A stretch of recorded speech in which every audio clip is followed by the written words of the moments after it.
We are generally thinking about technology through the lens of driving revenue and not being a cost center. I think it's probably the most critical difference for me is instead of seeing technology as cost in your line items in your budget and something you just have to stomach, it's instead seen as an opportunity to actually drive more revenue.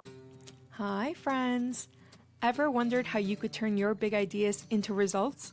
Together, let's reimagine a better sector, tackle systemic issues, and yes, raise some serious cash. Welcome back to The Small Nonprofit, the podcast where your passion meets action. Hello, everyone. Welcome back to another episode of the Small Nonprofit Podcast. It's your host, Maria, and today I'm with Krista. Hi. Krista, how are you? Tell us about yourself. Tell the audience all the amazing things that you do. Oh, sure. So I'm Krista Stelzmuller, and I am the Chief Technology Officer at Charity Water. I've been here just under about 2 years and working in the space of bringing clean water to communities that don't have clean water today, of which there are over 700 million people in the world that are lacking access to clean water today. And so we are using technology in our fundraising to help address our mission. I feel like for a lot of nonprofits, especially our listeners, like small nonprofits, they might not know what a chief technology officer is. What do you do day to day? So, Chief Technology Officer, we're focused on building products for our donors, building products for our internal staff, building products for our partners, whatever that may be. We're building digital products. I should be very clear about that. So, we build a digital project, whether it might be an app or whether it might be a website or something along those lines. We're focused on building that out. And generally, a Chief Technology Officer is focused on product and design and engineering and data. So all the facets of what it means to bring something like that up. And we are generally thinking about technology through the lens of driving revenue and not being a cost center. I think it's probably the most critical difference for me is instead of seeing technology as cost in your line items in your budget and something you just have to stomach, it's instead seen as an opportunity to actually drive more revenue. And so there's a real difference in terms of how the Chief Technology Officer role gets applied. I love that you're talking a little bit about using technology to generate revenue because an app is a really cool, innovative way to do that. But I feel like nonprofits usually miss even the lower hanging opportunities. So, like understanding who your audience is, speaking to them on platforms that they are currently on, not just starting a TikTok for no reason. I wonder if you can tell me what you're seeing in the sector when it comes to nonprofits. Are they using tech appropriately? Are there opportunities they could be jumping on? Where I do see a lot of nonprofits putting effort is in trying to understand their audiences, and the fantastic place to spend your time is really thinking about your data and your data architecture and how you understand who your supporters are and how all of those donations come in might relate back to the programmatic effort that you're making. So there should always be a huge technology investment. And some may be doing it more than others, but I do think it's a place everybody should be spending their time. Where I see technology used less often is how we still tell stories and how we try to build empathy with donors who may be living in a geographic region that's very different and a very different lived experience than the communities that we're actually trying to serve.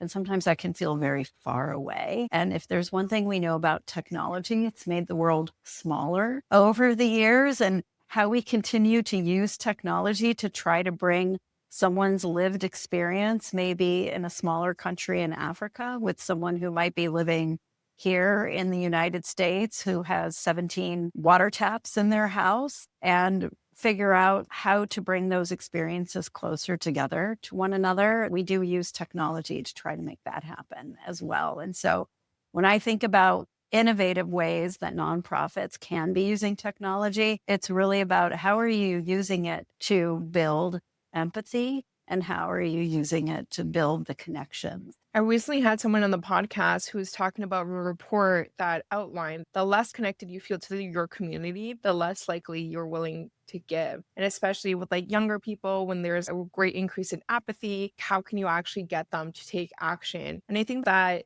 It's also really important to think about because we see philanthropy changing so much. We see nonprofits changing so much. The way that we talk to our donors, the tools that we use had to really transform. It's true. And I do think what you're saying here about like when you're less connected to a community, you're less likely to give. I do think we see that across the board, right? I think in general, folks are looking for different ways and easier ways to make a positive impact than finding a cause. And so they're looking for easier ways to make that impact. And we have to be thinking about easier ways to get in front of folks who may be wanting to make a positive impact overall. You really need to search for those ways to make folks feel like they are part of a bigger community. And sometimes it's a worldwide community. I've seen some organizations do this really well through partnering with influencers. So, like the influencer will bring your nonprofit's brand to their whole audience. One of them that I watch is a true crime channel. And what she does is she partners with this organizations that supports murdered and missing people and their loved ones. So, is that kind of what you mean when we're talking about nonprofits getting in front of audiences in different ways? Or can you give us another example? Yeah, I can, like, in terms of getting in front of people in different ways, we can think about what Charity Water has done is tried to create a retail experience in a retail space. So it's part of your everyday experience, right? And so you may be walking into a location where there's restaurants and where there's shoes, potentially stores, and your neighborhood coffee shop is there. And then having Charity Water be a part of that overall experience. And so it has a storefront like anything else. And then you can come in and experience and learn in that space, maybe like a little mini educational center or a mini museum, if you will, like something along those lines where we have exhibits and you can really learn about the clean water crisis. And so it's integrating it more directly into what someone's going to be doing every single day. And so that's something that we've recently launched. But that's an example of what I'm talking about, how to make it easier to be part of your everyday thinking around how you're thinking about doing good in the same space that you might be grabbing your morning coffee. Oh my God, speaking of mornings, I triggered this memory of my friend who used to work in corporate fundraising for a really large organization in Canada. And like she was talking about how do I build this partnership with this like cereal company to get my brand that supports children and youth development in front of a whole bunch of different families. So there's some different ways of partnership that you can do like with the influencers or with corporate. That's right. I think brand partnerships are clearly key, like where we can have a brand partnership where there's a natural fit between a brand and what your mission might be. I think those are always opportunities that we should be looking for. And this sort of leads us into how do we make it easier again, right? This gets into the whole social capitalism piece that I know you and I have chatted a little bit about before. And this piece is really making it easier and easier for people to make a positive impact. And I do think nonprofits need to be thinking about this, right? We need to be thinking about the fact that the for-profit world isn't just about making a dollar anymore. It's also about making a positive impact. And we've long differentiated ourselves as we're here for making a positive impact, and for-profit organizations are there for making a dollar. And these two worlds are getting closer and closer together. And so nonprofits really need to be thinking about that. And as folks are moving into a space where they're getting more comfortable with sending their dollars to different retailers that might be making a positive impact, how we fit into that equation overall. There was another study, I think it was Next After, that said 68% of customers find it very important to buy products from a brand that they believe shares their values. I think nonprofits end up bringing a lot more value to the table than we think. And it's just such a good opportunity for a partnership to capitalize on their need to be seen as socially responsible. It's true because new organizations can structure themselves in this way up front, right? Like we see a lot of public benefit corporations starting to set themselves up early on, and nonprofits who have been around for a while. This is a place where the two can come together and really start to innovate around this social capitalism idea. So there's opportunities for nonprofits out there to actually make that difference overall. Not everyone is going to follow the Patagonia model. That's an incredible model that we saw unfold. But I think there are simpler opportunities that we can go after, just in the way that you're describing around brand partnerships and figuring out how you can not just have that one moment or that one campaign with that brand partner, but how do you establish that ongoing relationship where for-profit organization can start transforming themselves to also be operating in the social good space while also elevating our nonprofit. And you mentioned Patagonia. Do you mind just telling us a little bit about that? I think some people in the audience will know about it, but just in case. So, what Patagonia did is they transformed their organization in a way where they direct all of their profits into a climate change nonprofit. I wish I could tell you the technical details of how they manage that a little bit better, but really what they set themselves up for is, instead of saying that they're going to be using their profits to be elevating stock prices or things of that nature, they're directing them all into a for good endeavor focused on climate change in particular. And it's set up that way in perpetuity, is my understanding. Yeah, there's a bunch of brands setting up their own nonprofits too. Like I was just thinking of Ronald McDonald House as well. Yeah, and I think there are different organizations that have a public benefit arm of some kind, but they really run as separate organizations. I think what Patagonia did was very specific, where it became the funding model for that particular organization rather than running side by side and being something that gets funded from the profits. It's not a committed for good profit in the same way that Patagonia is a committed for profits going into a for good capacity. Do you see like younger people reacting better to something like this, or like everyone across the age spectrum? I think everyone across the age spectrum can certainly benefit from it. But what we see in general is younger people making these choices that you talked about a moment ago, the 68%. I think we see younger folks making those choices more actively, saying, oh, I'm going to buy my socks from this very specific place because I know that there's a benefit for it. And I think it's also just easier, right? It's so much easier to engage. And when you have an easier path, it's like walking downhill, right? Why wouldn't you do that? If you're faced with walking uphill or walking downhill, a lot of people will choose walking downhill. So I think it's just becomes a natural part of their buying experience, if that makes sense. And we see movement amongst younger people, for instance, and I came out of e-commerce prior to working at Charity Water, and we saw a move toward shopping secondhand clothing and shopping in ways that felt more sustainable overall. And all of these things, I think, impact younger people behaving in ways like in patterns that are newer than the patterns that we may have observed historically.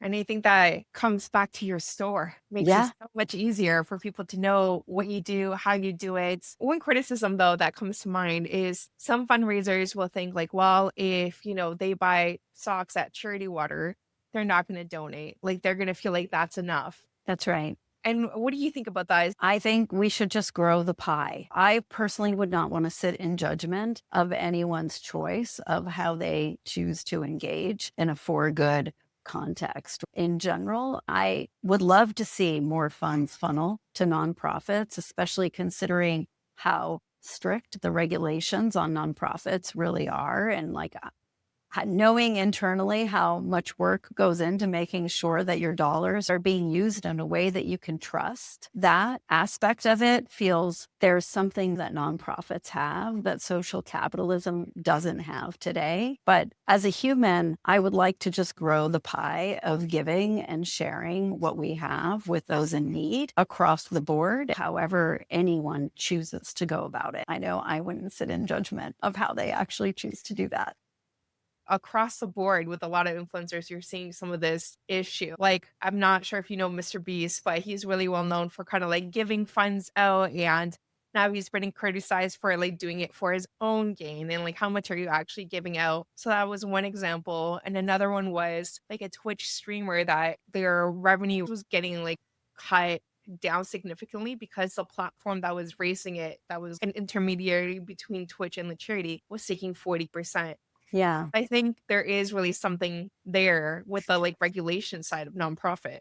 Yeah, I do think we have very strict regulations on nonprofits overall. And so I do feel like there's a level of confidence that any donor can have when they know that they're giving to a nonprofit. We publish all of our financial statements online. And so that is something that I think nonprofits have today as a competitive advantage, if you will, in that we are held to a higher standard around all of these elements overall. And the other thing nonprofits have that I think gives us a real advantage in terms of if you want to direct your giving dollars in a particular way is the sustainability aspect of it. For instance, when we bring clean water to a new community through partnership with that community and partnership with a local implementation partner, we're doing it in a very specific way. We're working with local implementation partners who actually live and work inside of that community, and the community has a voice in the solution that is coming to their community that will bring clean water overall. And we're also setting up through those systems the long-term maintenance of those water points, because it's one thing to bring clean water one time, and it's another thing to bring it for 10 years. And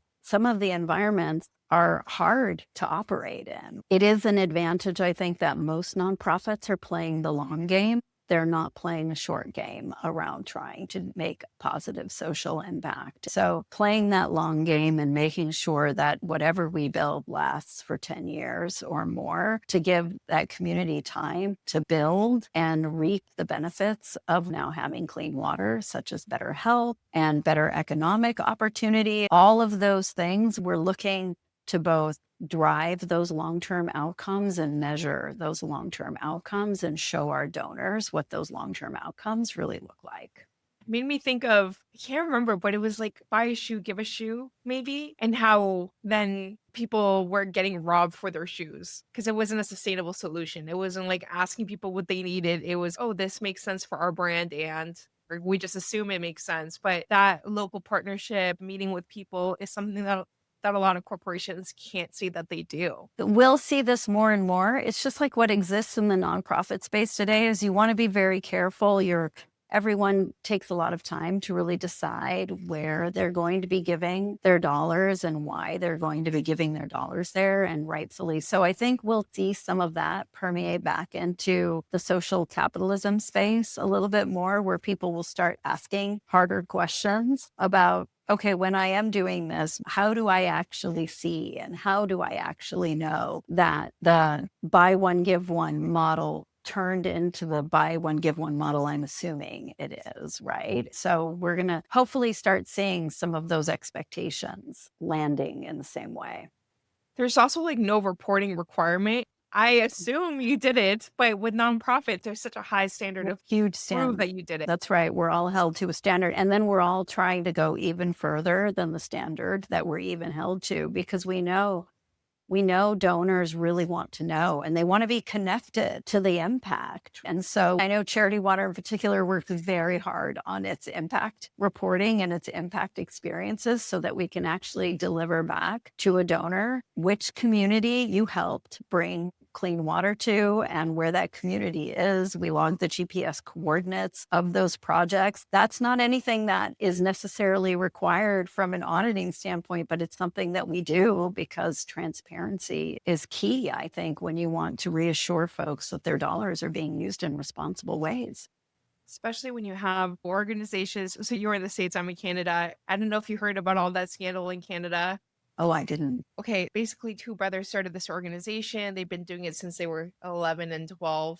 And just a lot of what they were doing was very shady. They got run out of Canada with this huge scandal that happened with the government. But one of the things that came up was like this family that had donated in memory of a child that had passed away, and they had funded this school and visited the school. What Midawee was doing Free the Children was they were bringing a different family and just like removing the plaque and putting on another plaque. So there was like this kind of like representation of accountability, but not actually true. So just like going above and beyond to report on it, you avoid that scrutiny that corporate gets and also some other charities not. Yeah. And it's those stories that erode trust in giving that always make me very sad when I hear stories like that, because the idea is to build trust and to build transparency and to actually make a positive impact. And I do think there will always be bad actors in an environment. And so staying informed, it's the opposite of reducing friction, right? Reducing friction is trying to be in the spaces where everybody else is and making sure that there's awareness around your mission and the problem that you're trying to solve. But then the flip side is, just making sure that you're always demonstrating trust and transparency. We have to work so hard just to counteract what I know is a very small percentage of what happens in the space today, but it just has outsized impact in terms of folks' trust overall, in terms of how they spend their giving dollars. Krista, for someone who is looking at this as a possible new source of revenue or possible strategy, what do you think are the first few things that they should do to get more eyes on their brand, whether that's youth or just the general public? I think it really depends on your audience. So if you're very small and locally focused, I might be looking at things that are very community event based and then figuring out how, as an example, in my neighborhood, we have a nonprofit that operates here in our neighborhood, and they're at every single neighborhood event integrating with the community and the things that are happening. So I think if your audience is very broad, you have to integrate in a very different way. You have to be thinking about digital forms of awareness and whether or not you should be doing the brand partnerships that we talked about. Or if your audience is particularly young folks, you definitely want to be all over the socials. Like, I feel like that's very obvious in that sense, but it's really about knowing first who your audience is, figuring out where your audience likes to spend their time and how they want to spend their time, and then adjusting your strategy to meet what that audience preference really is. So step one is really know your audience. Know your audience for sure. And this is where technology and data come in really handy. I love technology stuff like heat maps, like cookies, all that stuff, yeah. like Facebook Pixel. I'm in. But Krista, it was so lovely having you here. Where can people find you if they want to continue the conversation? Yeah. So me personally, you can find me on LinkedIn. And then ideally, otherwise, please go to charitywater.org and check out our page. We share tons about our mission and you can learn a ton about us there. And so we'd love for as many people to learn about clean water as possible. Such an important cause, honestly. Thank you so much for being here. And thank everyone for listening to another episode of the Small Nonprofit Podcast. I hope that this inspired you to innovate and think about things a little bit differently. So go out there and try something new and let us know how it went. As always, if you want to see our lovely faces, you can check this out on YouTube. But that's it for today. We'll see you next time. Bye for now. Thank you for listening to another episode of the Small Nonprofit. If you want to continue the conversation, feel free to connect with our guests directly or find me on LinkedIn. Let's keep moving money to mission and prioritizing our well-being. Bye for now.